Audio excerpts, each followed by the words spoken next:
은행나무. 은행나무는 은행나무과에 속하는 낙엽성 교목이다.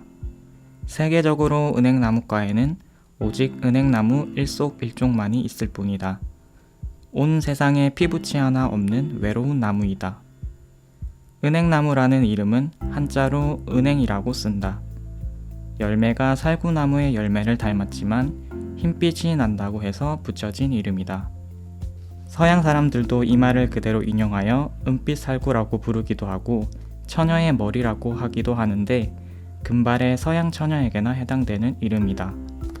중국에서 부르는 이름으로 잎이 오리발을 닮아 앞각수, 열매는 손자대에 가서야 얻는다고 하여 공손수라고 하며 그 밖에 백과목, 행자목 등으로 부른다. 학명은 긴쿄 빌로바이다. 은행을 일본어로 발음하면 긴난인데 이것을 긴요로 잘못 읽은 데다가 다시 이를 독일의 학자가 긴코로 잘못 읽은 것이 이제는 세계 사람들의 공통으로 쓰는 학명으로 고정되어 버렸다. 종소명 빌로바는 두 갈래로 갈라진 잎을 단다.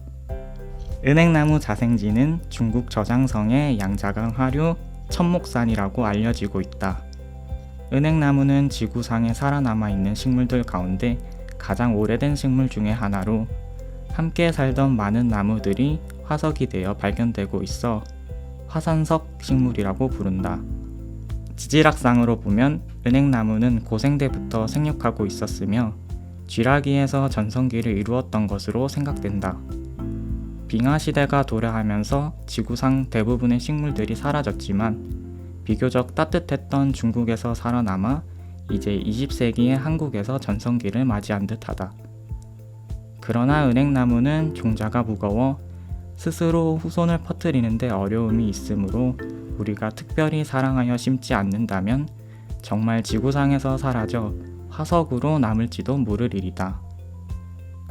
우리나라에서는 아직 자생지가 발견되고 있지 않으나 제주도부터 함경도 성진에 이르기까지 잘 자라는 은행나무를 볼 수 있으며 압록강변의 강계, 최저기온 영하 38도까지 내려간다는 심양에서도 의연히 자라고 있다. 은행나무가 우리나라에 들어온 정확한 연대는 알 수 없으나 불교나 유교와 함께 들어온 것으로 추측하고 있다. 중국에서는 은행나무를 공자의 횡단에 많이 심었는데 이를 본따서 우리나라에서도 문묘나 향교, 사찰의 경내에 많이 심었고 신목이라고 하여 악정을 베푸는 관원을 응징하기 위해 관가의 뜰에 심기도 하였다. 천년기념물로 지정된 가운데 가장 많은 것은 단연 은행나무로 19건이나 되며 노것으로 지정되어 보호되고 있는 것은 자그마치 813그루에 달한다. 이 많은 나무들이 오래도록 보호되며 살아온 데는 각기 사연이 많지만 그 가운데에서도 가장 유명한 것은 아무래도 경기도 양평에 있는 용문사의 은행나무다. 은행나무 천년기념물로는 처음으로 제30호로 지정된 이 나무는 신라의 마의태자가 나라를 잃은 슬픔을 안고 금강산으로 가다가 심었다는 말도 있고 신라의 유명한 의상대사가 짚고 다니던 지팡이를 꽂은 것이 뿌리를 내리고 자라 오늘의 고목이 되었다는 이야기도 있는데 어찌되었든 이때를 기준으로 나이를 추정하면 1100살 이상 되었을 것이라고 한다. 높이가 60m를 넘는 이 나무는 동양에서 가장 큰 나무로도 소개되고 있다.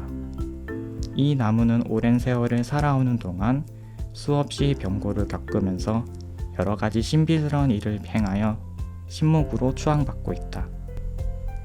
옛날 어느 사람이 톱으로 이 나무를 자르려 하자 그 자리에서 피가 쏟아지고 맑던 하늘에서 갑자기 천둥 번개가 쳐서 나무배기를 멈추었으며 사찰이 여러 번 재난을 당하는 동안에도 이 나무만은 손상을 입지 않았는데 특히 정미사변에는 일본 군대가 쳐들어와 절을 불태웠으나 이 은행나무만은 피해가 없었으며 이때 사찰의 사천왕전이 다 없어지자 그때부터 이 나무를 천왕목으로 삼았다고 한다. 또 이 나무는 나라에 큰일이 있을 때마다 나뭇가지가 소리를 내며 울어서 미리 알렸다고 한다. 8.15 광복 직전에는 2달간 울었고 6.25 사변에는 50일간 울었는데 신리 밖에서 이 울음소리가 들렸다고 하며 4.19나 5.16 때도 이상한 소리를 내었다고 전해진다. 세종 때에는 당상이라는 벼슬을 받기도 한 명목인데 고종 황제가 승하하였을 때에는 큰 가지 하나가 칼로 자른 듯 부러졌다고 한다. 일제 때에는 일본 순사가 도끼로 자르려다가 그 자리에서 죽었고 그 후로도 여러 번 자르려고 시도했지만 번번이 순사가 죽어 결국 실패하고 말았으며 이때의 도끼 자국이 아직까지 남아있다고 한다. 이 밖에도 병고가 있을 때를 미리 알려준다고 전해지는 영목으로 천년기념물 제84호인 금산행정의 은행나무, 화순 이서면의 제303호 은행나무가 있으며 강화도 전등사의 은행나무는 병인년 프랑스의 침공과 운양호 사건, 강화도 조약 때도 밤새워 울었다고 한다. 아주 가깝게는 서울의 종로구 명륜동에 있는 문묘에도 천년기념물 제59호 은행나무가 있다. 이 은행나무는 줄기에 여인들의 적과 같은 돌기가 생겨 유주라고 부르는 기관이 아주 잘 발달하였다. 천년기념물 제76호인 강원도 영월의 1000살이 넘은 은행나무는 그 속에 영험한 뱀이 살고 있다고 하여 유명한데 이 때문에 개미는 물론 닭이나 개조차 접근하지 못하며 이 나무가 보호하여 어린아이가 나무에서 떨어져도 다치지 않는다고 전해지며 자식 없는 이들이 이 나무 아래서 치성을 드리기도 한다. 이 밖에도 제165호인 괴산 읍내리의 은행나무에는 귀달린 뱀이, 제167호 원성 방계리의 은행나무에는 백사가 살고 있다고 전해진다. 우리나라에서 가장 돈을 많이 들인 나무는 아무래도 제175호 안동 용계리의 은행나무인 듯하다. 이맛댐이 건설되면서 이 나무가 물속에 잠겨 죽게 되자 살려내기로 결정하였는데 나무가 워낙 커서 어떠한 방법을 동원하여도 효과가 없자 그 자리에 두고 흙을 쌓아 높여가는 방식을 택해 30m나 되는 인공산을 3년에 걸쳐 만들었는데 1990년 당시 비용이 자그마치 12억이 들었다고 한다. 이 돈은 한 나무를 살리기 위해 치른 비용으로 단연 세계 최고다. 가장 고집이 센 나무로는 강화도 정족산성의 은행나무를 들고 있다. 원래 이 나무는 은행을 100석씩이나 소출하는 거목이었는데 어느 해 강하 유수의 수탈이 심해 이 나무에서도 생산량이나 더 많은 것을 공출하여 백성을 괴롭히자 두 번 다시 열매를 맺지 않아서 고집나무라는 별명을 가지고 있다. 사실 수많은 은행나무들마다 얽힌 사연을 이야기하자면 끝이 없을 듯하다. 그만큼 은행나무는 우리 민족과 오랜 세월을 살아오면서 함께 기뻐하고 함께 슬퍼한 우리 민족의 나무라고 할 수 있다. 은행나무의 부채 같은 잎새는 독특하다. 짧은 가지에 모여나는 이 잎에는 맥이 가지런하게 나 있는데 이 맥을 자세히 보면 주맥이 없이 전부 두 갈래로 갈라진 것을 알 수 있다. 이러한 맥은 은행나무만이 가진 특색으로 또 차자를 써서 차상맥이라고 부른다. 이러한 맥들은 그 수려한 은행나무 잎 모양을 지탱하고 수분과 양분의 통로 역할을 한다. 이 잎은 예로부터 한방에서 고혈압, 파킨슨병, 당뇨병, 수렴약 등으로 처방해 왔으며 민간에서는 위경염과 진해제로 써왔는데 최근에는 은행나무 잎에서 진코민이라는 독특한 성분을 추출하여 큰 인기를 얻고 있다. 한때 이 진코민 추출 과정의 유해성 때문에 나라 전체를 시끄럽게 한 일도 있는데 어쨌든 이 진코민 성분은 성인병 치료에 탁월한 효과를 보이고 특히 우리나라에서 자라는 은행나무의 잎이 다른 나라의 것보다 약효가 10배에서 20배나 높아 많은 외화를 벌어들이기도 한다. 흔히 은행나무를 두고 침엽수냐 화렵수냐 하는 논란이 일곤 한다. 식물은 수정 과정과 종자의 형성 과정에 따라 더 원시적인 나자식물과 피자식물로 나누는데 나자식물은 대부분 소나무 같은 침엽수이고 피자식물은 잎이 넓은 활엽수이다. 문제는 나자식물 가운데서도 가장 원시적인 은행나무인데 잎이 넓은 것이다. 지금까지 학계에서 많은 논란이 있었지만 은행나무의 잎이 원래는 침엽이었으나 나중에 붙은 것이고 나자식물을 활엽수라고 할 수는 없으므로 은행나무는 침엽수라고 해야 옳다는 이야기가 많지만 지은이 생각은 다르다.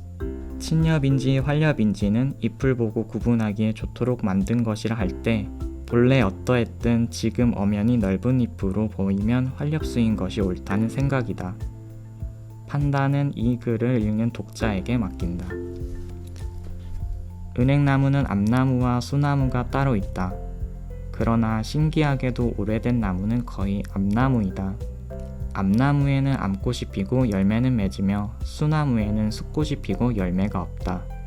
하지만 암꽃 혼자 결실을 할 수 없어서 암나무 근처에 어디선가 수나무 꽃가루를 날려보내야만 수분이 가능하다. 그래서 은행나무도 마주봐야 열매를 맺는다는 말이 있다. 숫꽃은 대개 황록색으로 짧은 유의화설을 이루어 관심만 가지면 쉽게 찾을 수 있지만 암꽃은 피는 시기도 무척 짧을 뿐 아니라 꽃잎도 없는 배주 모양으로 찾기가 어렵다. 사실 은행나무의 수분 과정은 아주 특이하고 복잡하다. 쉽게 꽃가루라고 말했지만 정확히 말하면 꽃가루에 편모를 달고 있어서 스스로 몸을 이동시킬 수가 있으므로 정충이라고 부른다. 이 정충을 두고 은행나무가 원시식물의 특징을 가졌다고 한다. 이 정충은 일본인 히라세 교수가 처음 발견하여 세계를 놀라게 했는데 이를 처음 발견하게 된 나무가 아직도 일본의 동경대학 고이시카와 식물원에 살고 있다. 옛날 산림경제라는 문헌을 보면 두 모난 종자를 심으면 암나무가 되고 세 모난 종자를 뿌리면 수나무가 되며 수나무의 종자를 맺게 하려면 그 나무 줄기에 동서남북으로 구멍을 뚫고 암나무의 가지를 잘라 넣으면 된다고 하였는데 전자의 이야기는 확인하지 못하여 모르겠으나 지금도 수나무 가지에 암나무 가지를 접붙여 열매가 열리도록 하는 방법을 쓰고 있으니 어느 정도 과학적 근거를 가지고 있다. 그러나 이 산림경제의 은행나무를 물가에 심으면 은행나무가 물속에 비친 자신의 그림자와 혼인하여 열매를 많이 만든다는 신빙성 없는 얘기도 실려있다. 예전에는 경칩날 여자에게는 세모난 수은행을, 남자에게는 두모난 암은행을 보내는 것으로 구애야 하는 우리 선조들의 로맨틱한 프로포즈 방법도 있었다고 한다. 사실 은행나무의 암수 구분은 매우 중요하다. 열매를 얻기 위해서 은행나무를 기르려면 암나무를 심어야 하지만 암나무에서는 아주 고약한 냄새가 나 가로수로는 적합하지 않다. 그러나 문제는 커서 열매를 맺기 전까지는 암수를 구별할 방법이 없다는 것이다. 어린 나무를 심고 나서 나중에 용도에 맞지 않는다고 뽑아버릴 수도 없는 일이고 보면 여간 곤란하지가 않다. 이를 구별하기 위해 여러 약품을 이용한 방법이 있지만 복잡하고 흔히들 가지가 위로 치켜서면 수나무, 아래로 처지면 암나무라고 하나 이 역시 예외가 많아 고민거리이다. 그러나 종자가 아닌 삽목을 하면 부모의 특성을 그대로 이어받은 후손이 나온다. 암나무 냄새는 외종피에서 나는 것인데 이 외종피가 다육질로서 빌로불과 은행산을 함유하고 있기 때문이다. 이 외종피를 벗겨내면 하얗고 딱딱한 중간 껍질이 나온다. 우리가 흔히 시장에서 살 때는 이 중종피가 있는 상태이며 은행을 백과라고 부르는 것도 색깔이 희기 때문이다. 중종피마저 제거하면 얇은 막 같은 것이 나오는데 이것이 내종피에 속하고 우리가 먹는 담황록색 배유이다. 이 열매 은행, 정확히 말해서 배유의 용도는 무궁무진하다. 술안주나 신선로, 은행단자나 정가를 비롯한 여러 전통 음식에 들어가며 한방에서는 백과라 하여 기침, 천식, 빈뇨, 임질 등의 비뇨기 질환, 강장, 폐결핵, 종기 등에 처방하며 민간에서는 두부나 젖을 먹고 체했을 때 백일에 어린아이의 야뇨증에 처방한다. 하지만 은행나무는 유독한 성분이 있어 열매 껍질이나 나무 껍질을 잘못 만지면 독이 오르기도 하고 익히지 않고 생을 먹어도 탈이 날 수 있으며 한 번에 많이 먹으면 오히려 해가 된다. 그 밖에 은행나무는 목재로 이용하는데 단단하고 질이 좋으며 연한 노란색을 띈다. 빛깔이 곱고 연하며 가공하기가 쉬워 각종 기구나 조각재로 많이 이용되는데 특히 밥상의 재료로는 최고로 친다. 또 김제, 금산사의 지장보살은 은행나무로 조각된 것이라고 한다. 은행나무는 햇볕을 좋아하고 뿌리가 깊어 습기 있는 땅을 좋아한다. 불에도 강하고 추위나 공해, 바닷바람에도 강하며 옮겨 심어도 잘 살아 기르기 쉽다. 번식은 대개 씨를 파종하거나 삽목하기도 하고 뿌리 옆에 나온 어린 줄기를 나누기도 한다. 종자가 일단 마르면 발화가 잘 안되므로 젖은 모래와 섞어 묻어 두었다가 봄에 파종한다.